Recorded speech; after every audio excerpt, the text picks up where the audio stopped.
తండేల్తో hit కొట్టింది సాయి పల్లవి. మళ్ళీ ఇంతవరకు తెలుగు సినిమా కమిట్ కాలేదు. మరోవైపు బాలీవుడ్ కోలీవుడ్లో మాత్రం మూవీస్ లాక్ అవుతున్నాయి. తెలుగు దర్శకులు ఎవరు సాయి పల్లవిని అప్రోచ్ కావడం లేదా, లేదంటే పల్లవి టాలీవుడ్ వైపు చూడటం లేదా?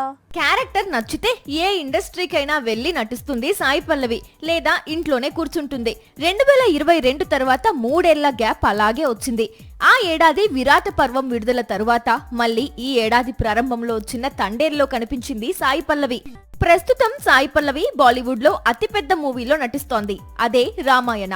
దాదాపు 4,000 కోట్ల రూపాయల భారీ బడ్జెట్ తో తెరకెక్కుతున్న ఈ చిత్రం 2 భాగాలుగా ప్రేక్షకుల ముందుకి రానుంది. రణబీర్ రాముడిగా, సాయి పల్లవి సీతగా నటిస్తున్నారు.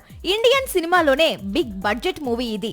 ఇది కాకుండా ఆమీర్ ఖాన్ తనయుడు హీరోగా నటిస్తున్న న్యూ మూవీ మేరే రహోలో కూడా కథానాయికగా నటిస్తోంది సాయి పల్లవి. బాలీవుడ్ లో సాయి పల్లవి చాలా బిజీగా ఉంది. ఇప్పుడప్పుడే టాలీవుడ్ వైపు చూసే అవకాశం లేదు అనుకుంటూ ఉండగా ఇప్పుడు సాయి పల్లవి ఓ తమిళ సినిమాకు డేట్స్ లాక్ చేసిందని సమాచారం. నానితో శేఖర్ కములా ప్లాన్ చేస్తున్న చిత్రంలో సాయి పల్లవి హీరోయిన్ గా నటించే ఛాన్స్ అయితే ఉందట. కానీ ఈ ప్రాజెక్ట్ ఇప్పటికిప్పుడు పట్టాలెక్కే అవకాశాలు తక్కువ. ఎందుకంటే నేచురల్ స్టార్ చేతిలో చాలా చిత్రాలున్నాయి. సాక్షి టీవీ ప్రసారాలను నిలిపివేయటం చట్టరీత్యా నేరం. సాక్షి టీవీ ప్రసారాల కోసం మీ స్థానిక కేబుల్ ఆపరేటర్ను వెంటనే సంప్రదించండి. డిటిహెచ్లో, ఇంటర్నెట్లో కూడా సాక్షి టీవీ ప్రసారాలను వీక్షించవచ్చు.